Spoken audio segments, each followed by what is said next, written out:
We discussed this today. We solved a royal mystery in our quick index. Princess Diana's old photo surfaced today. Over 2 decades after Princess Diana's terrible death, her last days remain a mystery. An unreleased photo has surfaced. At first, it appeared like another uncommon photo. When specialists focused in, they found more than surprising. Very frightening. A terrifying finding that calls into doubt all we thought we knew about Diana's final moments. They discovered what in this photo? Or had it been for years? Could this photograph reveal the truth we were never supposed to see? Buckle up. The answers are terrifying and unbelievable. Recently found photos. Princess Diana is a figure the world will honor forever. She was more than royal. She was the people's princess, rolling up her sleeves, entering medical rooms, and touching hands no one else dared. She dedicated herself to philanthropy, generosity, and helping people in need. Despite her devotion, she was tragically taken too soon. The world still feels like it will never recover from her loss. But now things grow disturbing. While Diana's passing has been lamented, a new photo is challenging what people believe they knew about her final days. The public was fed one story for years. This scary image is revealing plot flaws, lying, covering half-truths. Everything about her last moments seems questionable now. What lies have we been told? How does this photo change the story unexpectedly? Stay because the answers are unsettling and enlightening. Something else caught everyone's attention in August before the automobile crash photos mysteries were solved. Time capsule. A 1991 time capsule Diana buried at Great Ormond Street Hospital in London was unearthed. What emerged stunned folks. In this lead-encased wooden box, early 90s fragments remained frozen for over 30 years. Kylie Minogue's Rhythm of Love CD, a Casio Pocket TV, a passport, a Sunday Times from the capsule's burial day, and a Diana portrait are among them. Despite water damage, most goods survived, retained like alien echoes. After becoming hospital president in 1989, Diana worked with 2 Blue Peter winners to choose the goods. It's even more intriguing that this capsule was buried intentionally. It reflected history. In 1872, Alexandra of Denmark, another princess of Wales who would become queen, buried her own time capsule upon the hospital's founding. While building a new children's cancer center, Diana's capsule was found almost prematurely. Alexandra's was never found. It's almost spooky. The similarities, the sense of heritage, and the startling unveiling decades later, like Diana speaking from the past to remind the world she's never gone. Diana's brother Charles Spencer released a rare flashback photo last month, adding to the nostalgia from the time capsule. The photo showed him and his sister at Park House in Sandringham during a childhood summer. Both were at the pool, proudly wearing their swimming badges on their bathing suits. He described their childhood in his caption, mentioning Mrs., the demanding yet talented swimming instructor who evaluated them each summer. Diana appeared to admirers as a sister, a girl giggling beside her brother, in an everyday childhood scene. These emotional recollections and mementos remind us of Diana's life, but the recently unearthed photo of her death is appending all we thought we knew. Then things chill. To appreciate the weight of that photo, we must return to the night that changed history. The vehicle crash that changed everything. It was 9 p.m. In Kensington, West London, Mark Saunders and Glenn Harvey, paparazzi photographers, slouched over coffee on March 3, 1994. They chased the world's most renowned woman all day. Princess Diana gained nothing. When Harvey's phone buzzed, the game changed. Diana was seen driving into Chelsea Harbor with an unknown man, so the photographers acted quickly. Saunders passed a security guard by telling a story about meeting a girlfriend as they raced across London. After entering, they found Diana's Audi but no princess. Soon after, a man drove her car into an underground garage. Harvey yelled at Saunders to hurry. Within seconds, they pursued again. The chase was reckless. Diana's automobile skipped red signals, went the wrong way on a traffic island, and beat incoming lorries before driving toward Kensington Palace. Harvey rushed out of his car, camera ready. He took pictures of Diana behind the wheel while diving across the bonnet. He wished for sharp visuals. They were. A snap of Diana driving rich art dealer Oliver Hoare inside Kensington Palace sold to News of the World that night. It made headlines across Britain, a paparazzi jackpot, and another assault of Diana's fragile privacy. Intrusions like these were common. Diana was used to it. 3 years later, the game was lethal. The speeding automobile carrying Diana and Dodi Al-Fayed hit a pillar in Paris during another chase. Neither survived. In September 1997, her brother Charles Spencer spoke heartbreakingly at her burial. He called Diana the most pursued person of the modern era and said she would have wanted her adored boys, William and Harry, to be spared the same suffering. His words warned. In a charge, he never said it, but everyone knew who he was aiming at: paparazzi and the vicious tabloid machine that financed them. A market eager to pay was behind every flashing camera because the reality was terrible. Fleet Street's tabloid culture thrived on scandal and intrusion, covering royals and celebrities with moral outrage and curiosity. Rupert Murdoch's son and rivals like the Daily Mirror and Daily Mail followed the approach. Once fed gossip, sex, and secrets, the public would want more. Their most successful story was Diana's life and death. It took time to get obsessed. Paparazzi, originally introduced to Americans by Time in 1961, was like streetwalkers, always on the edge of society, pursuing money promisers. The article said royalty and others are vulnerable. Chillingly accurate prophecy. Rupert Murdoch bought the faltering Sun in the late 60s and transformed it. He recognized he couldn't compete with traditional newspapers on politics or serious reporting, so he focused on spectacle. His vision was clear. Newspapers would display actors and singers off-screen if TV showed them on stage. Affairs, scandals, love lives. All became fair game. In 1984, other journals followed suit, and the staid news of the Globe became a tabloid monster offering millions of readers sensational headlines. Diana became more than a princess by the mid-1980s. The world obsessed about her. Every head tilt, smile flash, and garment was photographed, sold, and eaten. She was absorbed, not just photographed. The tabloids called her the people's princess, but the truth was worse. Diana wasn't a person to the press. Profitable she was. Prices were on every photo. The quest for her never ended, and every sighting meant sales. After her wedding to Prince Charles, 750 million people watched. The feeding frenzy increased. Paparazzi were hunting, not just lurking. At her peak, blurry photos of Diana sold for £500,000, making her the most photographed lady ever. She wasn't Diana in tabloids. The Princess of Sales was her nickname. Jason Fraser made almost £1 million selling Diana and Dodi Fayed photographs. She outsold everyone on covers, editors boasted. Former Daily Mirror picture editor Ian Down said she was the most photogenic person he had ever met. That was the issue. She captivated editors. The price of obsession was excruciating. Diana only defended herself once in court, suing Mirror Group newspapers in 1993 for covertly photographing her in a gym. She avoided testifying and the matter settled quietly, but it conveyed a rare message that she was breaking down. Despite the litigation, harassment continued. Diana publicly confronted paparazzi a year before her death. She cried and screamed, "You make my life miserable." Her tormentors insulted her suffering. Her outbursts were lunatic assaults in their world, not screams for aid. Some of the most determined hunters called her emotional confrontations that, if she shouted, wept, or stood quiet with her head down and eyes brimming with tears, they would log it like a sick game, comparing who was looned worst. She was a trophy to them, not a mother or a person. Paris in August 1997, the fateful game night. The inquiry found her chauffeur's reckless driving and photographers chasing her through the Pont de l'Alma tunnel unlawfully killed her. Public opinion changed overnight.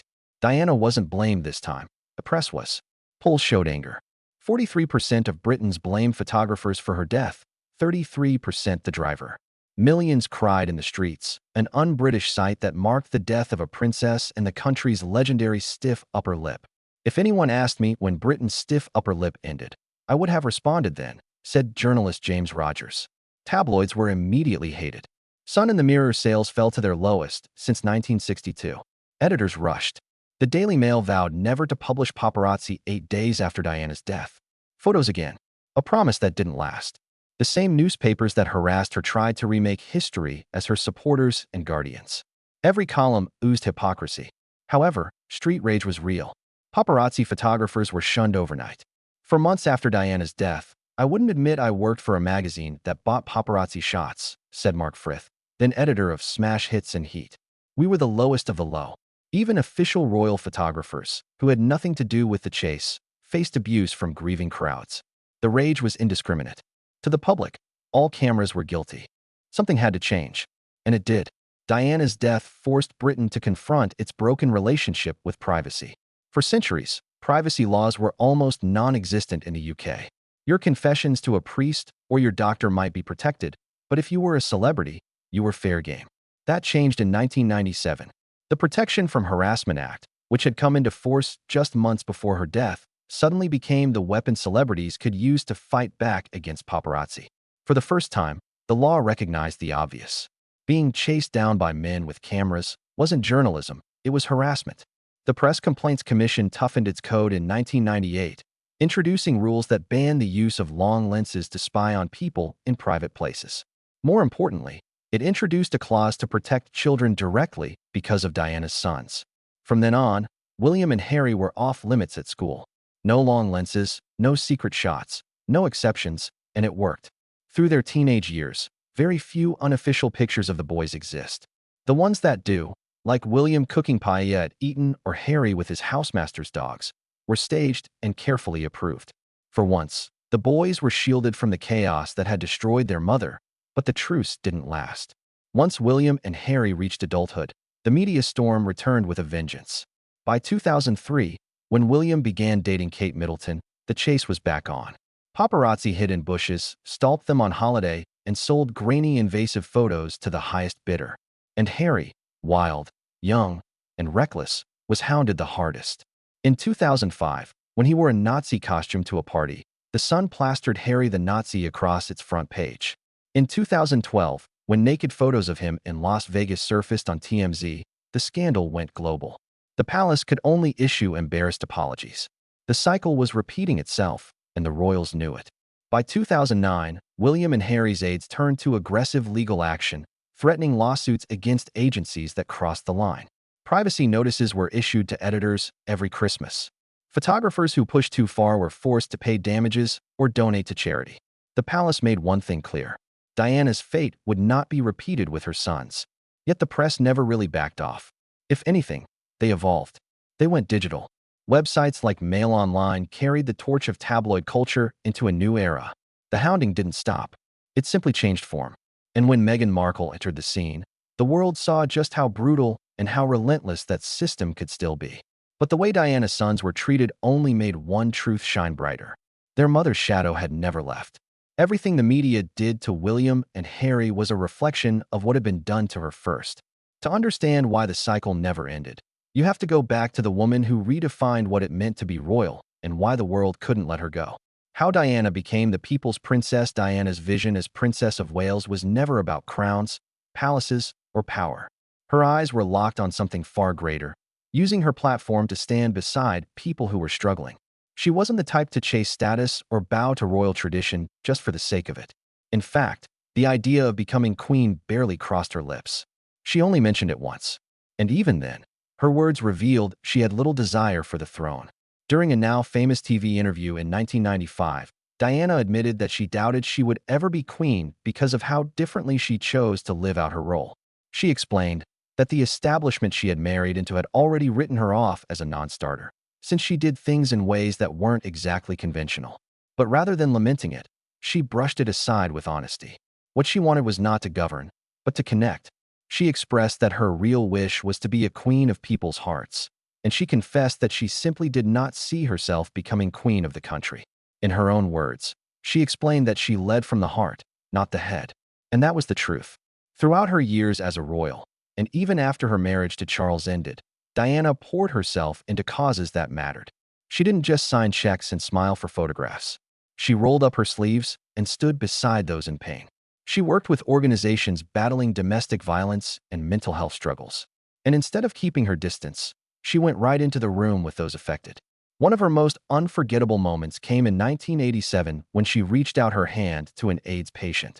At the time, ignorance and fear fueled the belief that HIV could spread through touch. Diana crushed that myth in a single gesture. She shook his hand without gloves, showing the world that compassion was stronger than stigma. Even after her divorce was finalized in 1996, Diana's pace never slowed.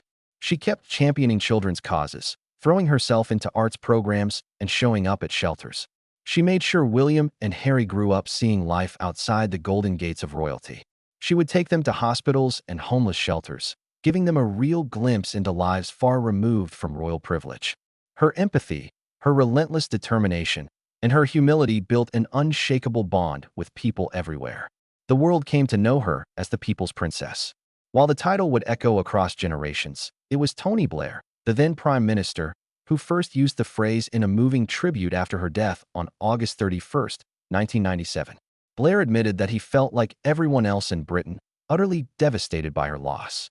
He called Diana a wonderful, warm human being whose life had been marred by tragedy, yet who still managed to bring joy and comfort to countless others. Around the globe, he declared that she was the people's princess and that she would remain that way forever, in hearts and in memories. That bond she built with people carried into the lives of her sons. In the documentary, Diana, Our Mother, William reflected on her influence, describing how she was informal, full of laughter, and determined to keep things lighthearted. But he remembered that she also wanted her children to know there was life beyond the palace walls. From the very beginning, she wanted them to understand the world as it truly was. Harry recalled her telling him that he could be as mischievous as he wanted, as long as he didn't get caught. For her, normalcy mattered.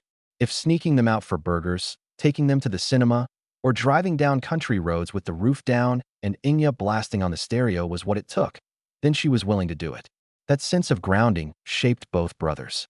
Today, they use the Royal Foundation as their main vehicle for charitable work, taking on numerous causes in her spirit. Together, they launched the Heads Together campaign, aiming to shift how the world speaks about mental health. In one of their most open moments, they admitted that when they were younger, they barely spoke about how her death had scarred them. In her final months, Diana's compassion was still pulling her into dangerous, uncharted territory. She set her sights on landmines, a crisis most people chose to ignore. She traveled to Bosnia and to African nations torn apart by war. And just months before her death, she famously walked through a minefield in Angola. The image of her in a protective vest, walking carefully over cleared ground, was more than symbolic. It was a call to action. Within 3 months of her visit, the Anti-Personnel Mine Ban Treaty was signed in Ottawa, with 122 countries backing the move to outlaw the weapon. That promise she made to the victims of landmines did not die with her. Years later, Harry stepped forward to continue the fight. As patron of the Halo Trust, he urged world leaders to fulfill the dream of a mine-free world by 2025. Even decades later, Diana's presence still feels alive. For the 20th anniversary of her death, William and Harry announced plans to erect a statue of her at Kensington Palace. They shared that the time was right to honor her positive impact in Britain and around the world. They believed the statue would give visitors a chance to pause and reflect on her life, her love, and her enduring legacy. Diana never wanted to be queen of a country. What she became instead was something far more powerful, the queen of people's hearts. And in the end, that crown never slipped. Do you think Diana will forever be the people's princess? Share your thoughts with us in the comments below. Don't forget to like, share, and subscribe. Also, click the next video shown on your screen. You will enjoy it.